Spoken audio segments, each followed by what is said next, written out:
Hey y'all, welcome to the Jump Off. So there's so much to unpackage here. I do want to precursor this with saying that every Black person's experience is different. Everybody has different opinions. That's perfectly fine. I do have two guests here, so I want to welcome Jonathan and Bree onto the show. Y'all can introduce yourselves. How you doing? My name is Jonathan, and I am 24 years old. My name is Bree, and I've been Black in America for 26 years.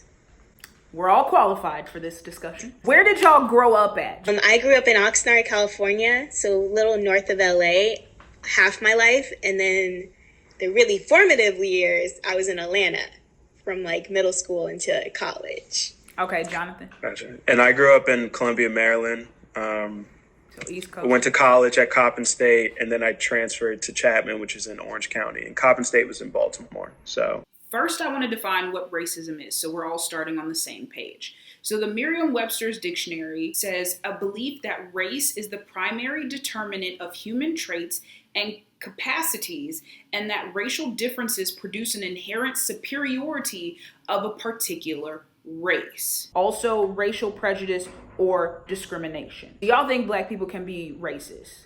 no. I honestly do. I see both arguments. But it's just like there's no benefit to being racist while Black, if that's what I'm trying to say, because Black people aren't in powerful positions in order for that to make an impact on anyone. But the mindset of it, that's if you think your race, the race in general is better than the next person. Oh, I see what you're saying. Okay. To me, Black people don't believe that they are better than another race. We just want to be equal. I feel like racism comes from power and prejudice. I don't believe that we have the power here. We have never had the power. That's my opinion. Yeah, no. My whole point, like, just based on the racism definition of it, like, you have to be in positions of power to do stuff like that. And we don't have any sort of power in that regard of where we can actually have an impactful, like, way of being racist. You know what I'm saying? So, like, like I understand you might say something to another race that's disrespectful or is racist. Like, you can be racist in that sense, but you can't be racist in the sense of how white people are racist or other races are racist towards Black people. For the discrimination part of this definition, yes, I think in that way we can discriminate. Everybody has discriminated against somebody. And if you sit up here and lie and say you have not, you can discriminate against somebody else regardless of who you are. And discrimination is not just based upon race. That's the thing. You can discriminate for gender. You can discriminate about a disability, anything like that. So anybody can discriminate. Do you think racism can and or will end? I believe racism can end. I don't know if I'll see it in my lifetime, but I think the solution to it lies in the people in power until they realize that they have that superiority complex, and that's the root of all all the problems in America. It's not going to change because it's not our problem, it's theirs. If that makes sense. Yeah. It's not a problem we need to fix internally. Yeah, I don't think it's going to be fixed, truth be told, because you look at white people, like, white people are the majority, right? And you're essentially asking all white people to go against the grain of what they're used to, which is either being racist or being neutral in terms of racism. And the big issue is that you have those people that are neutral could be as worse as those who are racist because they're quiet in times when you need them. And they're quiet in times when you're not around. So it's like you're asking white people to actually step up and to do something that they honestly have the power to control. But it's the ones that want to stay in the middle, that don't want to offend their family or their friends or anybody. They just kind of want to go about their life. Exactly. Just stay the course. That they're the ones that could really, make the difference. But they don't do something unless there's a video attached to it, which shouldn't even be a video of someone dying that we have to see on repeat all the time. and that we're used to experiencing in our life in general. Like they should not have to see this video to then like feel something about it.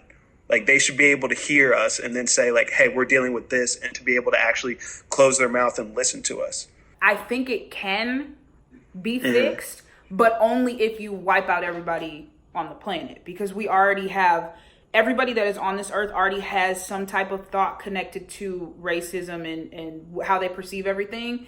So I think once you get rid of all of us, then you could start brand new. I think it can be solved. Will it be solved? I don't think so. Not white people, but other people.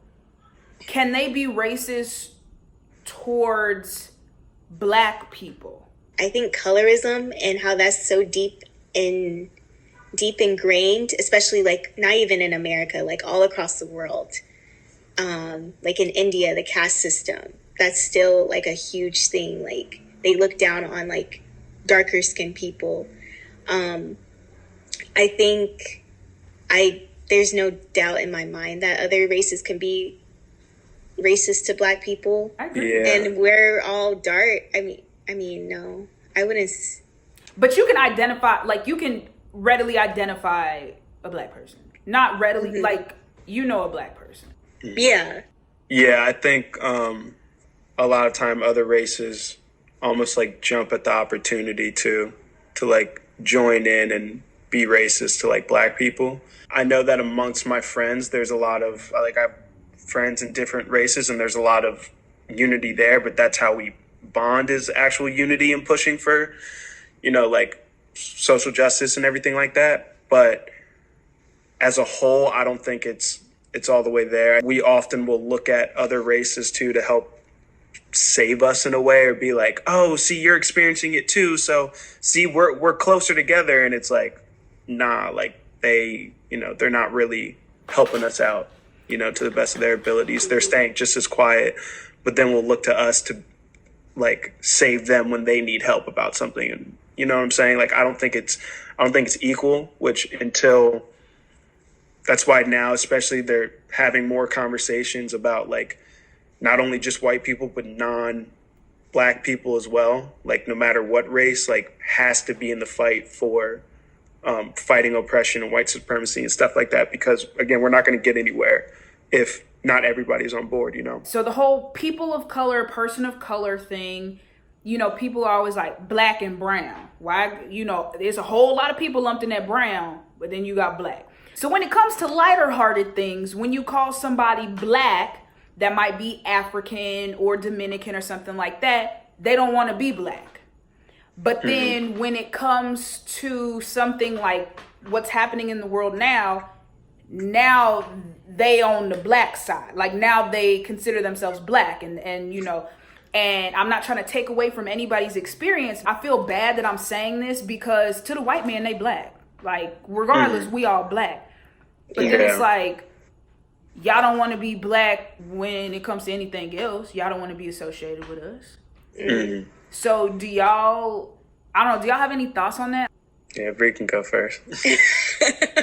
No, I experienced that too. I see that conversation a lot with other people of color who the white man would just see as Black. They're like, oh no, I'm not Black. Especially when I went to college, I went to school with a lot of like Africans coming to UGA, and they did not associate with Black Student Union. And I never understood the core of why that a lot of people of color don't dissociate with being a Black person.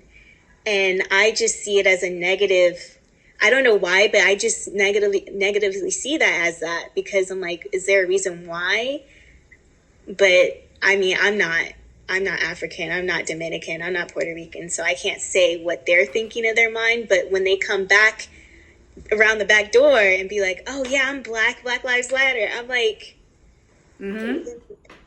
yeah, I'm just conflicted. I would really love to know the reasoning behind that. I've actually gotten like mixed emotions, because I did go to HBCU, and then so when you get like a lot of Black people in one space, like I think I felt a lot of the time like Africans did look at themselves as black, like just Ah, like everybody else. okay. But I have had instances where like almost in a sense they were looking down on me because I'm a black American. And it's like you also got to understand that like we were ripped from the land and brought here. Come on now. So even in terms of knowing like where we come from and everything, like all I know is that I'm a descendant of a slave.